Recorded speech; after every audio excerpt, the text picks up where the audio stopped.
with Margot Timmons on WFUV, Blueberry Hill, from Bruce's latest album, Breakfast in New Orleans, Dinner in Timbuktu, and Pete Velasco before that. I'm going to now introduce this morning's artist, Mr. Jeffrey Schrier. Mr. Schrier will tell you about the project. He's going to talk to you a little about what led up to this idea and what informed it in terms of the death and the terrible hatred that existed at that time and still persists today. Let's not forget that, folks. This is not just something that happened then and couldn't happen again, but just to look around you, know what's going on. So I'm going to hand over, and I'd like a nice warm welcome to this morning's presenter and artist, Mr. Jeffrey Schrier.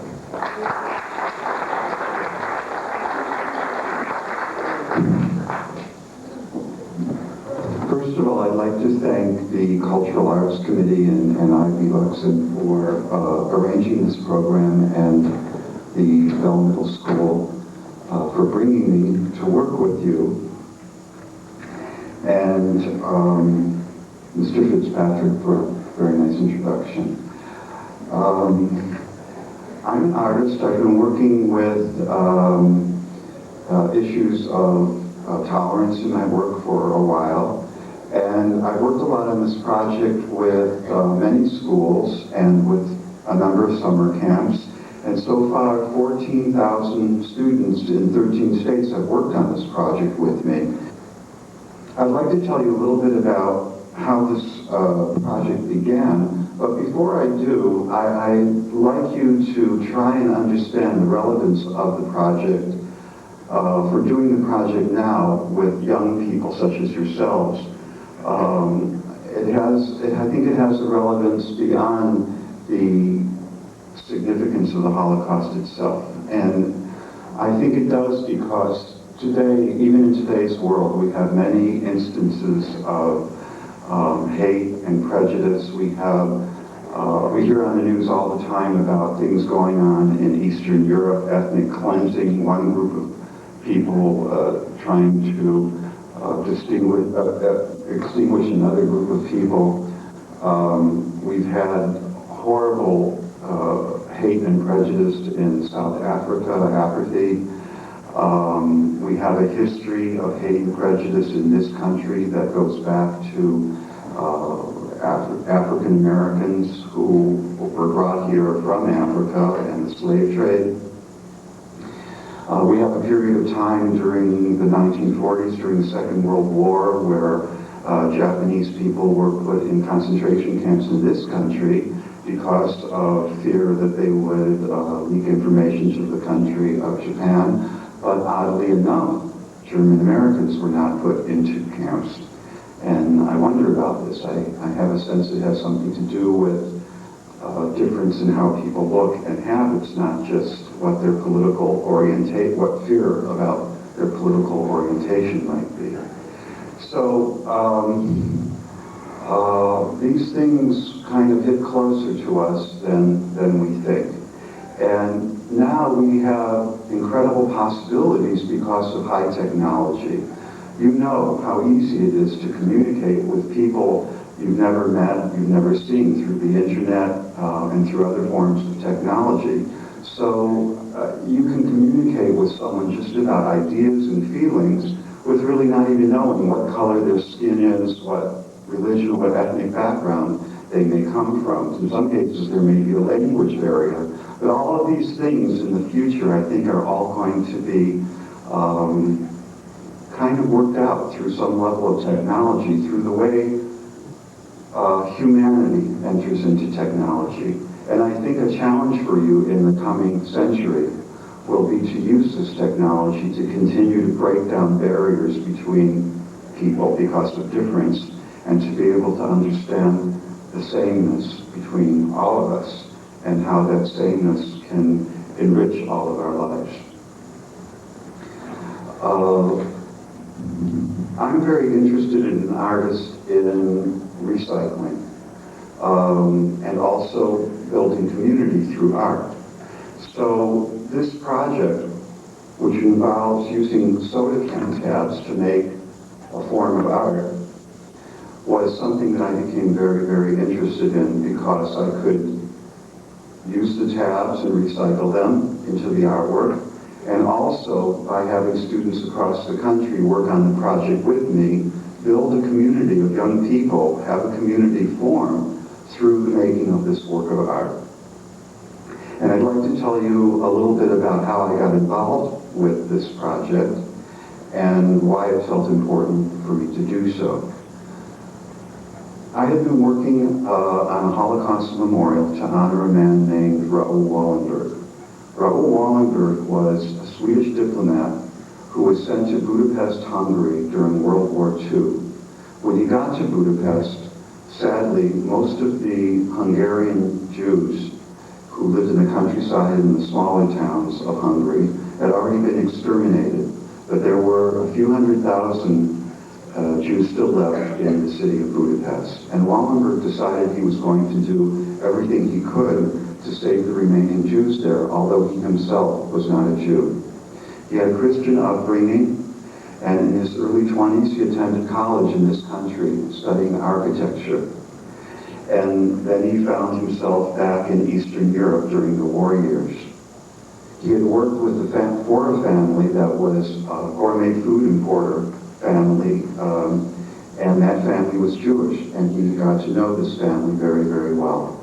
So when he was in Budapest and made this decision to act on his diplomatic background, he needed to find an idea, a way of being able to save these people.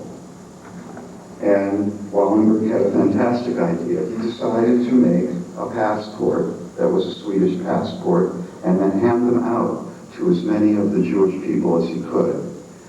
Now, the reason this was such a fantastic idea was that Sweden was a neutral country during World War II. And as a diplomat from a neutral country, Wallenberg himself had diplomatic immunity.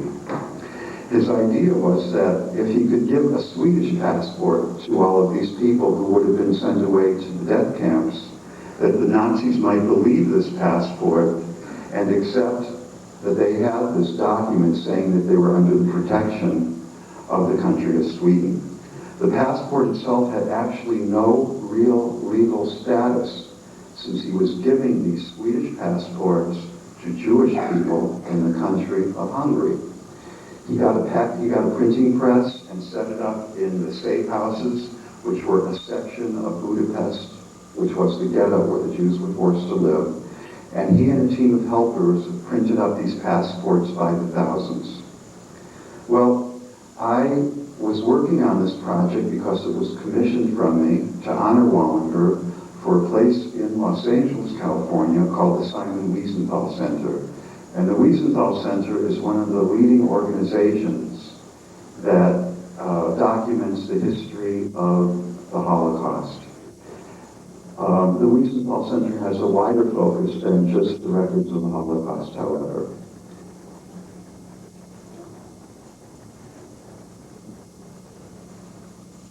Their focus is to try and show through their exhibitions how hate and discrimination has thwarted society and has impacted many other peoples besides the Jews. So they have had very, very extensive exhibitions on the recent history of South Africa, on Eastern Europe, and some of the things that I mentioned earlier on what happened to the Native Americans when the settlers first came here.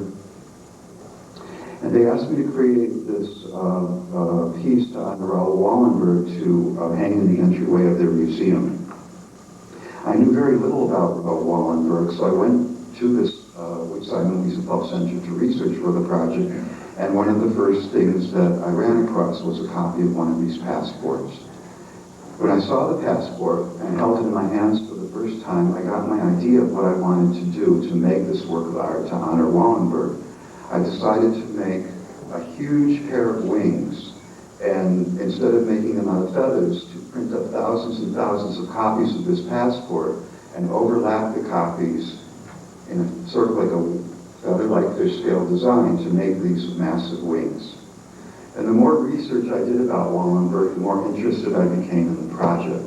I found out that after he printed up these passports, he would take hundreds of them, stuff them into his briefcase, and take them to the train station where the Jews were lined up for deportation that would have taken them to certain death at the death camps. And he would argue with the Nazi guards at the train stations, saying that they were sending these people away on some kind of a journey, and he had their passports, and he wanted to give them their passports.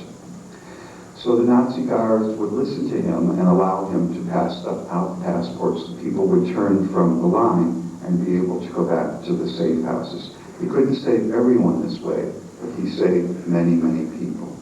One time Wallenberg arrived at the train station much later than he wanted to, and the people were already on the boxcars. These were not trains with seats on them. These were trains that were cargo and cattle trains.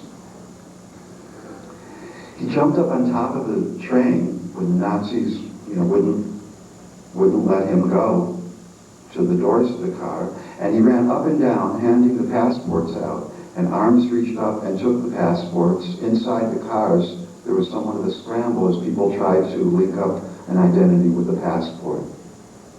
I think about this because I think about the Nazis standing there with their guns and their machine guns, and this man handing out these passports with iron courage. And I wonder why it is, why really the Nazis didn't stop him, why they didn't imprison him, why no one shot at him. Now, I think about this too, and I wonder, because the Nazi guards there were trained to follow orders and to believe in official-looking documents. And Wallenberg was using this understanding to his advantage by creating these passports. The Nazis spoke German. They were in the country of Hungary, where the Hungarian language was spoken, so there was a language problem. But I wonder about this humanity aspect, and I wonder about our even thinking about it. It's kind of easier for us sometimes, especially when you're young, to want to believe that there's goodness in the world and goodness in people, and hope that maybe there was some level of goodness operating. But we don't really know. We would only know if we maybe interviewed people very carefully on a one-to-one basis. We don't know whether there was some level of goodness operating or just people following orders. We don't know if the same level of thinking, level of mentality that would allow people to send other innocent people to their certain death would also allow them to accept the passports. In other words, just following orders. Or maybe it was a level of humanity. Anyway, I was brought more pictures as I was doing research, photographs of Wallenberg doing the things that I was telling you about, how he was saving people, printing up the passports. And many of the pictures had a look to them, stylistic quality that indicated that they were all taken by the same person. And I did some more research and found out that they were taken by a man named Tom Veras, who was 15 years old, just a few years older than most of you, when he accompanied Raoul Wallenberg. His parents had been destroyed by the Nazis. His father had been a well-known photographer before the war and had photographed much of the Hungarian royalty. And Tom managed to save a small camera. He hid it in his shirt, he poked a hole in his scarf, and he went around photographing with Wallenberg what the Nazis were doing. I found out that fortunately Tom is still living nearby here in Scarsdale, New York, and still a photographer working out of a studio in Manhattan. So I came back from California, and I went to see Tom and sat with him in his studio, and he told me firsthand about some of the things that happened when he accompanied Wallenberg. And one of the events that he told me about was a time when he and Raoul got to the train station very late. People were already on the trains, the boxcars were sealed shut. Wallenberg got out of his car and was arguing with the Nazis about the fact that he had these passports for the people. And young Tom crouched down low, got out of the car, snuck around the back of the boxcars, and opened the door to release people to freedom. Well, not to freedom, that's an exaggeration. To release them to temporary safety. They crept into the woods, later back to the safe houses, and obtained these passports. Well, when I learned this about Tom, and thought about his photos more, I decided I wanted to do something with this work of art that would honor Wallenberg, but honor young Tom Veras as well. I decided I wanted to use his photos in this work in some way. And that made it difficult for me to continue to think about this massive pair of wings made out of the passports. To me, it didn't seem that it would work to, in some way, mix these photos into those wings. So instead, I changed my idea and made a massive passport about as high as this room and about 8 or 10 feet wide. And within the passport, I made a collage of the photographs that Tom Veras took. And it was installed at this museum, the Museum of Tolerance in Los Angeles, next to an exhibit called the Anne Frank exhibit. So when you stand in front of the piece and look at it, the photos sort of tell the story of Wallenberg and at the same time of how Tom Veras was with him during this period. Well, I came back to my studio in New York and I was looking through my papers and I ran across a little sketch that I had done at the Wiesenthal Center of a massive pair of wings that I had intended to make out of these passports. And I decided I still needed to make these wings. And I was invited to a museum in Rhode Island to talk about current projects that I was working on. And I was talking about this massive pair of wings that I intended to make out of broken glass. And someone there told me about a school that they had heard about on an ABC national news coverage the night before. And the school is in Mohammed, Illinois, and the teacher there had asked the students in his 7th grade class who were studying the Holocaust if they would collect soda can tabs to represent the 6 million Jews that died in the Holocaust. And the students responded to the idea. They thought it would be a very interesting project. The teacher was particularly interested in these students understanding the impact of the loss of these 6 million people, because this is a community where in the school there are only 2 Jewish families in the school district and 2 Jewish students. As well, there are no African Americans, no Latino students, and no Asian students. At least there weren't 2 years ago at the time this project began. And the teacher really wanted the students to understand the impact of what happens when difference is not respected, especially in this community where there is so little difference. Well, the students started collecting the tabs and a few months went by, and they had a little bit of a hard time. They got a few 100,000, but it doesn't approach the millions they hoped to get. So the teacher invited a woman, Eva Moses Kor, who was a Holocaust survivor, to speak to the students. Eva Kor was 11 years old when she saw her parents on a selection platform at the Auschwitz concentration camp for the last time. A selection platform is a place where when the trains came into the camp filled with people, a Nazi guard or official would stand there and decide what line a person would go into. One line on one side would be to the death camp, another line would be to the work camps. And those decisions were oftentimes made in a split second based on the impression that the official had about the person. Were they a strong-looking person who could work and help the cause, the Nazi cause, or were they a young child, an old person, or a person with some disability who would do nothing but sap resources? Then they would be exterminated. Or were they behaving in a way that was a nuisance? Were they being hysterical as they were being separated? Mother and child, father and child, husband and wife, brother and sister. This is how these decisions were made. Well,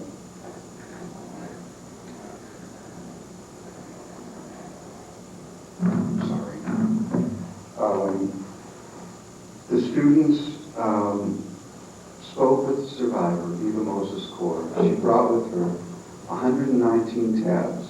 Each one of those tabs represented someone in her family who the Nazis destroyed. After Eva spoke to the students, they decided they were going to make this project work no matter what. Eva's about this tall. She's a powerful lady, but sensitive. She has a very complicated, tragic history because of the loss of her family. Also because Eva is a twin. And on the selection platform, she and her sister were sent to a special part of Auschwitz operated by a man named Dr. Mengele. Has anyone heard of Dr. Mengele here? Can you tell me what you know about it?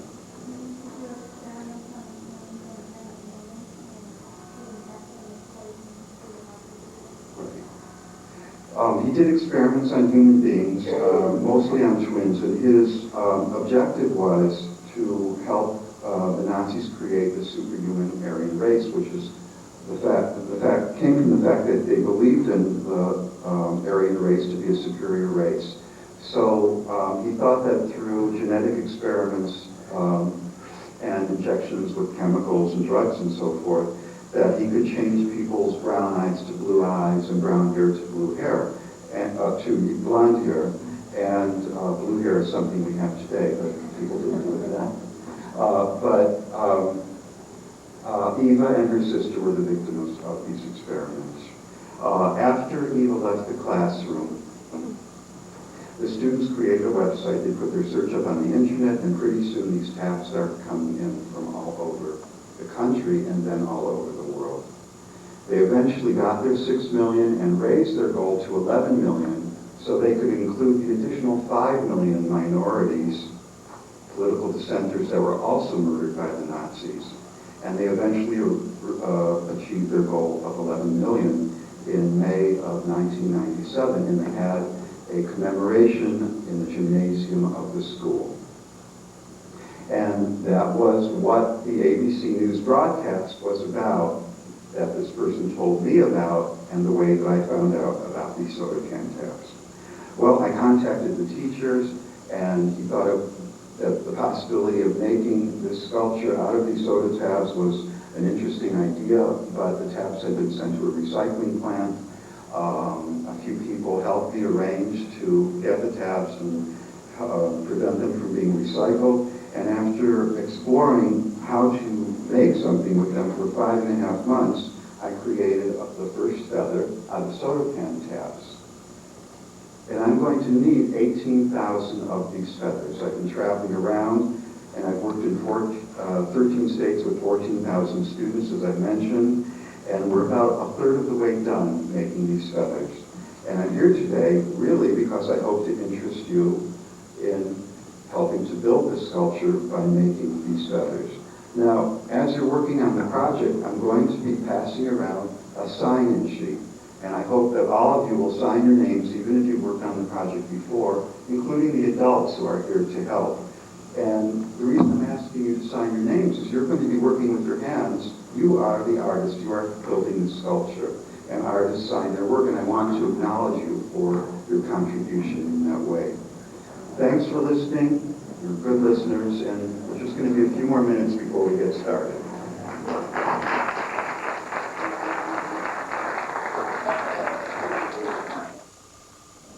After you string all the tabs in the bag onto the wire, you'll have a column of tabs that look something like this.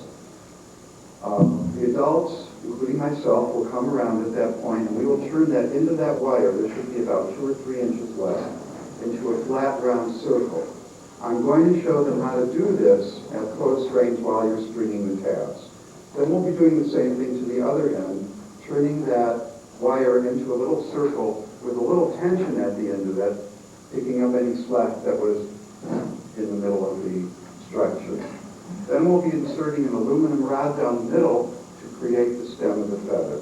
And the way that we do that is that we don't put the rod through the circle that we've made, and we don't put the rod through the first 3 or 4 tabs, and then we put the rod through a hole in the tab. Then we go to the other side, and we put the rod through a tab again, missing the first 3 or 4 tabs. Those tabs that we missed at the top will turn out to look like the tendrils of the feather that hang down at the bottom. Then we go back and forth with the rod from side to side like a shoelace, putting a tab on, skipping about a 1/4 inch of tabs and going to the other side and putting a tab on. If we happen to run across a tab that has that little piece in it and therefore the rod won't slide through, we just go to the next one. And the adults will show you how to do the first inch or so, as I'll be showing them how to do it at close range. And then you'll get started weaving that rod back and forth in the tabs all the way down to the end. As you approach the end of the structure, try and get the tabs even a little bit closer together. It will make it stronger. Now, because there are two of you working on this project together, while one of you is working on this part, the other person in your team can take your empty plastic bag and bring it up to the stage where we have boxes of loose tabs. We also have 3 scales there, and the scales have a line marking where 8 ounces are. Please take the empty bag and with your hands scoop up some loose tabs and weigh up 8 ounces of tabs and take one of the tabs and make a closing by sliding it over the plastic and twisting the plastic, and then you'll be preparing a bag for other students and other workshops. And these bags were prepared for you by your other classmates yesterday. This is one of the ways that we build a community through this project. Sometimes the bags that are made and sent to another school. The bags that you make me today will be sent to California, and the week after next I'll be working with 1,000 students in the Southern California area.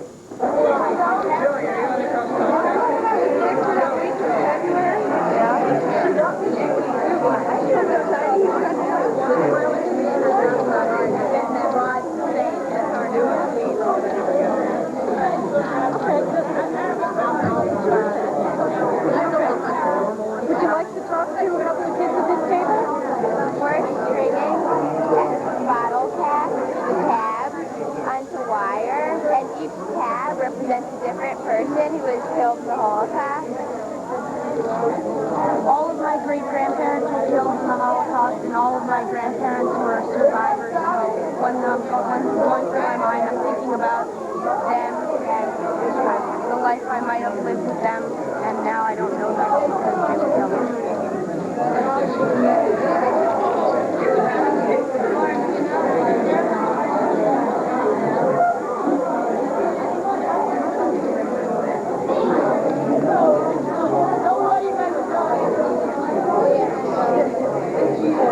Well, what we're doing is we're taking the tops from soda cans and we're stringing them on wire pieces to make feathers for the sculpture that Jeffrey Schrier is making to represent all the people that have died in the Holocaust, not just the Jews, but also the other minorities that have died.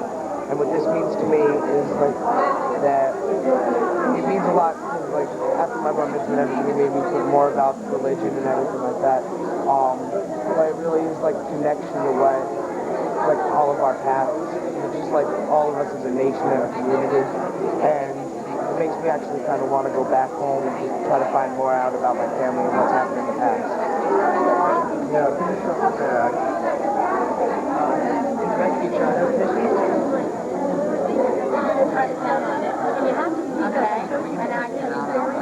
I think that we're doing this project to represent all the different people who were killed in the Holocaust. It was a terrible thing. And it also, each little tab is different because different people touch them and they all have different fingerprints. So they're all different and they're all unique and they each represent someone from who was killed. And I think it's a wonderful project to do together and to do it this year. Now we will.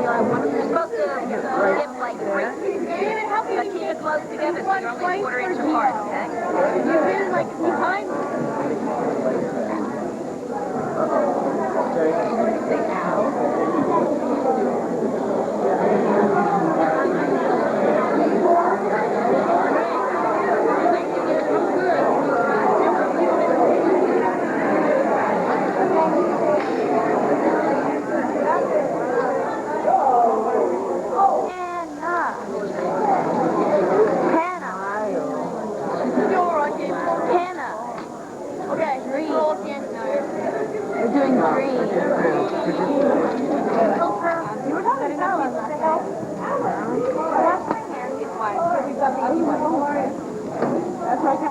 Butterfly. So last, the very last, so richly, brightly, dazzlingly yellow. Perhaps if its sun's tears would sing against the white stone. Such a yellow, is carried lightly away up high. It went away, I'm sure, because it wished to kiss the world goodbye. For 7 weeks I've lived in here, penned up inside this ghetto. But I have found what I love here. The dandelions call to me and the white chestnut branches in the court. Only I never saw another butterfly. That butterfly was the last one. Butterflies don't live in here, in the ghetto.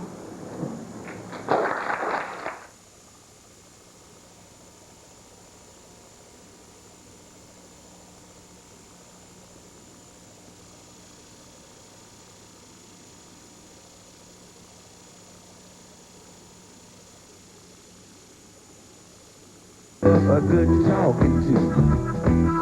Under the lights in my head, baby, me on you.